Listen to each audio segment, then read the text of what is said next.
啲人成日話咧，啲套路冇用嘅喎。嗱，練功就還練功喎。其實傳統嘅套路咧，就係教我哋戰術運用同埋心得嘅。其實以前嘅套路咧，唔係用嚟表演嘅。如果我哋覺得呢啲拳咧係 ABC， 或者當一啲單詞咁樣，會理解唔到本身套路真正嘅含義啦。咁好多時候我哋都會問啦，呢個動作點解我哋下一個動作要咁樣去打法咧嚇？到底你係諗緊啲係一廂情願咧？本身個套路真正嘅含義咧，影響咗個打法㗎。因為你知道個用法嘅時候咧，你真正能夠體會到佢想表達啲乜嘢。嗱，即係譬如啦，我哋小念頭入邊有3間手啦，咁我哋點解要做3下間手咧？當咗係第一樣嘢捉手，然後脱手嘅咧，脱唔脱到手咧？一下都脱唔到。如果對方係有心捉住你，係咁我脱緊你手嘅時候，你呢隻手會打我㗎。第二樣嘢啦，就係咁你發覺咁樣落去就唔啱㗎喎。點啊？諗一啲辦法去到解釋呢個動作。練嘅時候咧就呢個樣，呢個係為咗練嘅啫，就係用嘅時間就唔係咁嘅。直接啲講，呢套拳就解錯咗，因為套拳係跟翻你應用嘅方式去打嘅。咁即係就連次數都係，唔係為咗練嗰個動作，所以我做多幾次啦，係有個數，呢個數係有作用嘅。咁所以要搞清楚啦。當你搞清楚呢個關係，你就知道個動機啦。然後咧就點樣令到對方入局嘅。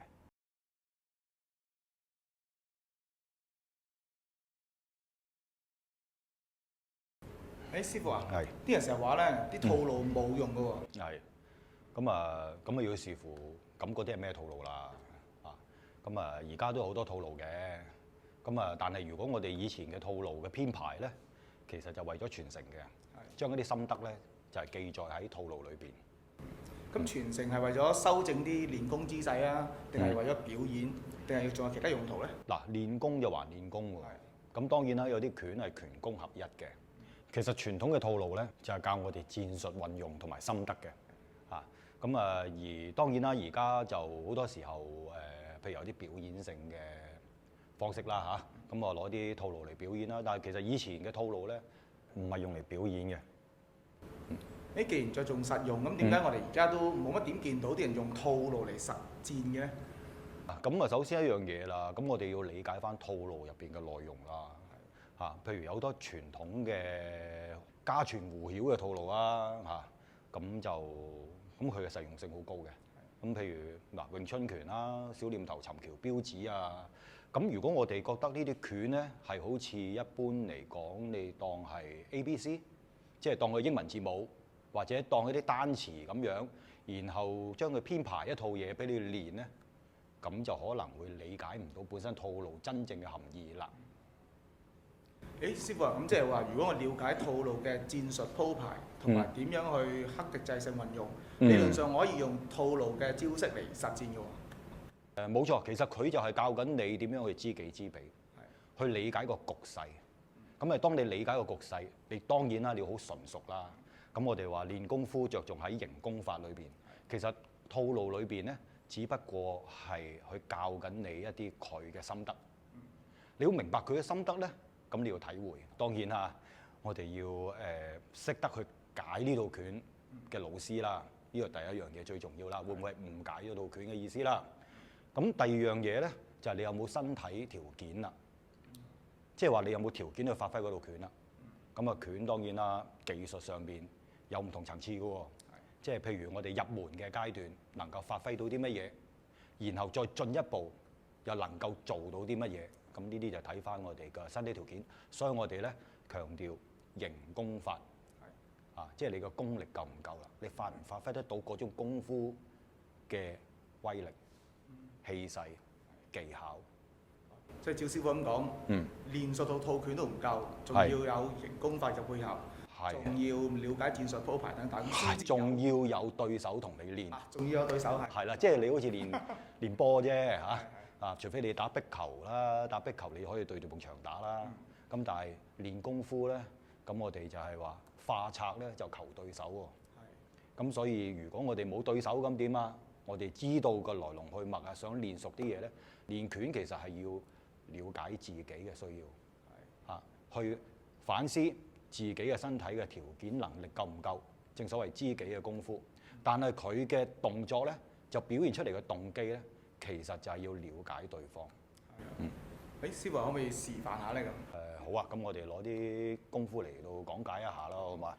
譬如我哋洪拳有一套叫做箭掌啦，咁我哋箭掌我示範下啲動作先啦，啊，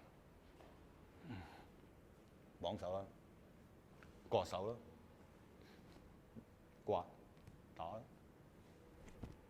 好啦，咁呢組動作，咁其實我表達啲咩咧？師傅啊，我出邊咧睇嗰啲書咧就有個解法嘅，不如我試下睇下解唔解到，好嘛？哦，好啊，好啊。咁你點樣做法咧？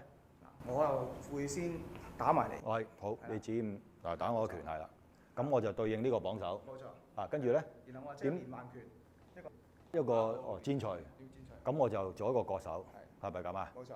好啦，咁跟住我打側掌係打呢邊喎。唔係喎，你應該打我喎。打側掌。咁我睇書又打我正面嘅喎。打你正面嘅。因為我打我咁樣打你正面。係冇錯。啊，咁但係我咁樣打你正面，我係使唔使上步咧？我指5碼嚟嘅喎。係喎。啊，好啦，咁跟住好啦，咁即係話我同我而家用出嚟嘅嘢係唔一樣咯喎。修改咗個方位啊！修改咗個方位喎。係冇錯。嚇，咁同埋點解要？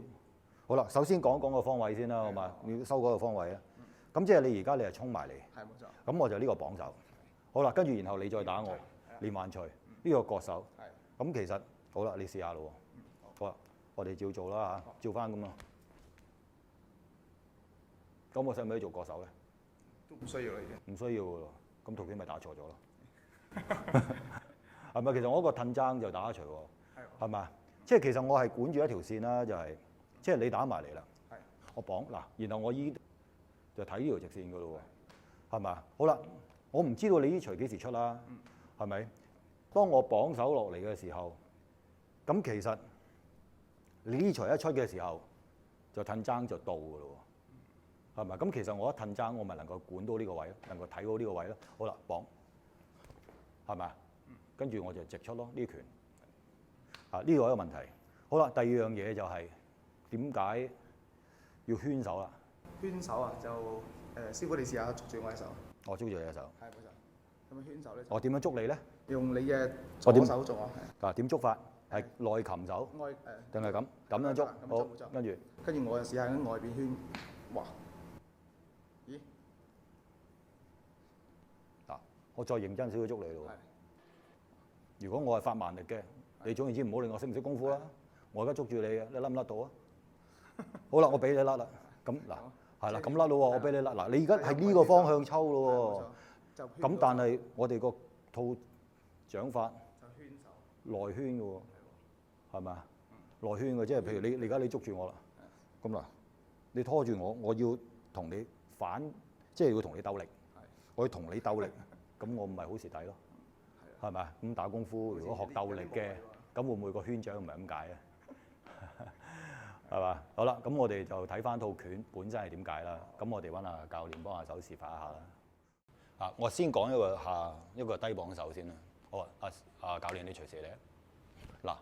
嗱，佢咁嚟嘅，我綁手其實係一個應手上下。應手上下其實我係將呢個門路，我就係令到所有嘅嘢喺我嘅右手邊發生，即係話如果佢再打我嘅時候，佢喺左手邊發生嘅機會咧就係咁啦，得唔得？喺左手邊發生嘅時候，綁上砰呢度，我就已經係睇住，其實呢度係個空位，呢度亦都係佢個空位。當我一綁一集，再嚟講，sorry， 一綁嗱上下手呢度。呢度，咁我已經睇晒呢個位置，咁即係話，如果佢隻手係好快考慮一樣嘢，就係一綁呢度就斷，你亦都可以打返呢個動作出嚟。咁我係咪唔需要做個割手嘅動作啊？好啦，咁即係話佢已經喺呢度已經過唔到呢關。咁但係點解我會做割手呢個動作咧？就係話當我一綁嘅時候，對方咧就好快地。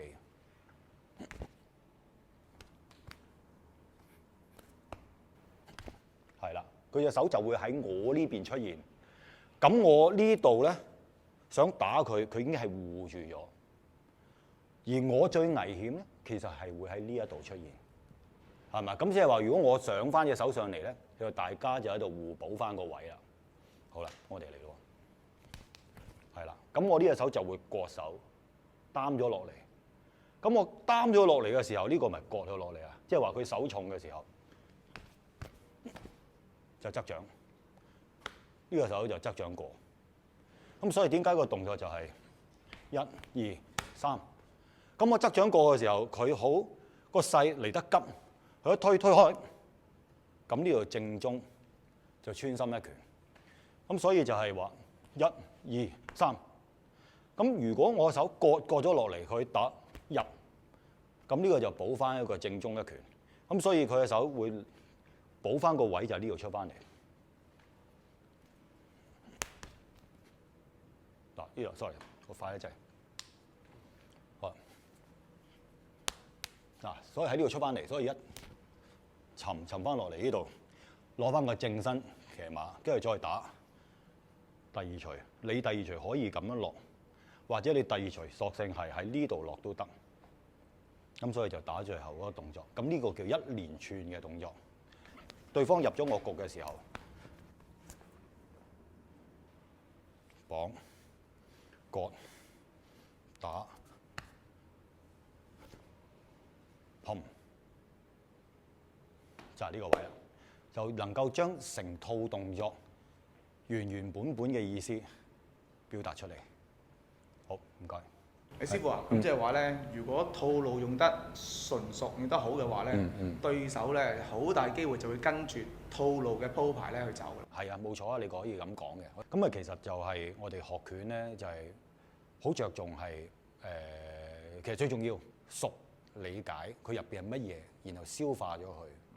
即係你要理解佢全盤嘅計劃係乜嘢，你要揾到佢嘅神髓當中，佢到底想表達啲乜嘢，對我哋嘅技術有乜啟發性，然後你能夠明白晒當中嘅意義啦、純熟啦，咁你咪隨心所欲咯。正所謂拳無拳，意無意啦，無權嘅境界，亦都即係無心嘅境界。所以我哋就要了解嗰件事情係會點樣變化。正如我哋易經裏邊個卦象，其實講緊嘅就係宇宙萬物世事嘅變化。喺當中對我哋有咩啟發？